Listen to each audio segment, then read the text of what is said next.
CTET പരീക്ഷയിൽ ആൾമാറാട്ടം 12 പേർ പിടിയിൽ. പരീക്ഷാ തട്ടിപ്പ് നടത്തിയ 12 പേരെ അറസ്റ്റ് ചെയ്തു. സെൻട്രൽ ടീച്ചർ എലിജിബിലിറ്റി ടെസ്റ്റ് പരീക്ഷയിൽ ആൾമാറാട്ടം നടത്തിയവരെയാണ് ബീഹാറിൽ പിടികൂടിയത്. ദർഭംഗ ജില്ലയിലെ വിവിധ സെന്ററുകളിൽ പരീക്ഷ എഴുതിയവരാണ് പിടിയിലായത്. പിടിയിലായവരിൽ 10 പുരുഷന്മാരും 2 സ്ത്രീകളും ഉൾപ്പെടുന്നു. തട്ടിപ്പിന് പിന്നിൽ വൻ സംഘമുണ്ടെന്നാണ് നിഗമനം. ബയോമെട്രിക് പരിശോധനയിലാണ് ഇവർ പിടിയിലാകുന്നത്. സംഭവത്തിൽ അന്വേഷണം പുരോഗമിക്കുകയാണെന്ന് അധികൃതർ അറിയിച്ചു.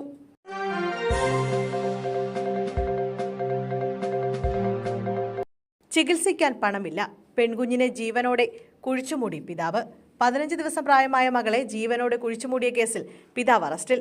മകളെ ചികിത്സിക്കാൻ പണമില്ലാത്തതിനെ തുടർന്നാണ് പിതാവ് ഇത്തരമൊരു ക്രൂരകൃത്യം ചെയ്തതെന്ന് പോലീസ് പറഞ്ഞു.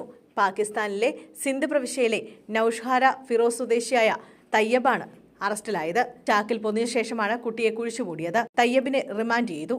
പോസ്റ്റ്മോർട്ടത്തിനായി കുട്ടിയുടെ മൃതദേഹം പുറത്തെടുക്കാൻ കോടതി നിർദ്ദേശിച്ചു.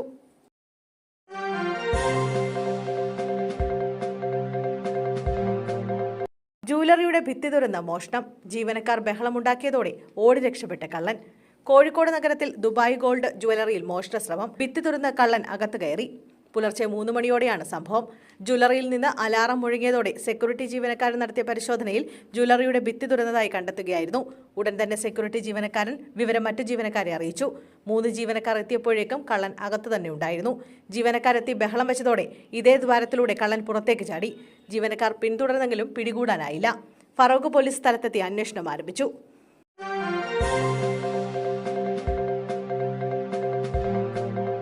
കാസർഗോഡ് സ്കൂൾ ബസ് താഴ്ചയിലേക്ക് മറിഞ്ഞു. 2 വിദ്യാർത്ഥികൾക്ക് പരിക്ക്. കാസർഗോഡ് ബാഡൂരിൽ സ്കൂൾ ബസ് താഴ്ചയിലേക്ക് മറിഞ്ഞ് അപകടം. 2 വിദ്യാർത്ഥികൾക്ക് പരിക്കേറ്റു. കുനിൽ സ്കൂളിന്റെ ബസ്സാണ് അപകടത്തിൽപ്പെട്ടത്. വിദ്യാർത്ഥികളെ കയറ്റാനായി പോകുമ്പോഴായിരുന്നു അപകടം. ഈ സമയത്ത് വളരെ കുറച്ച് കുട്ടികളെ ബസ്സിലുണ്ടായിരുന്നുള്ളൂ. അതിനാൽ അപകടം ഒഴിവായി. വിദ്യാർത്ഥികളുടെ പരിക്ക് ഗുരുതരമല്ല.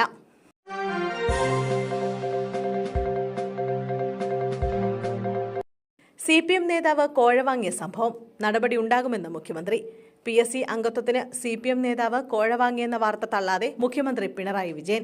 തട്ടിപ്പുകൾ പലതരത്തിൽ നടക്കുന്നുണ്ടെന്നും ഇതിനെതിരെ കർശന നടപടി സ്വീകരിക്കുമെന്നും മുഖ്യമന്ത്രി നിയമസഭയിൽ പറഞ്ഞു. PSC അംഗങ്ങളെ നിയമിക്കുന്നത് അഴിമതിയുടെ ഭാഗമായിട്ടല്ലെന്നും ഒരു തരത്തിലുള്ള വഴിവിട്ട രീതികളും നിയമനത്തിൽ ഉണ്ടായിട്ടില്ലെന്നും മുഖ്യമന്ത്രി പറഞ്ഞു. PSC അംഗത്വം വാഗ്ദാനം ചെയ്ത് CPM ഏരിയ കമ്മിറ്റി അംഗം 60 ലക്ഷം രൂപ കോഴയെ ആവശ്യപ്പെട്ടു എന്നാണ് പരാതി. ഇതിൽ 22 ലക്ഷം രൂപ തെരഞ്ഞെടുപ്പിന് മുമ്പ് ഏരിയ കമ്മിറ്റി അംഗം വാങ്ങിയെന്നുമാണ് പാർട്ടിക്ക് നൽകിയ പരാതിയിൽ പറയുന്നത്. മന്ത്രി മുഹമ്മദ് റിയാസ് വഴി അംഗത്വം തരാമെന്ന് വിശ്വസിപ്പിച്ചാണ് പണമിടപാട് നടത്തിയത്.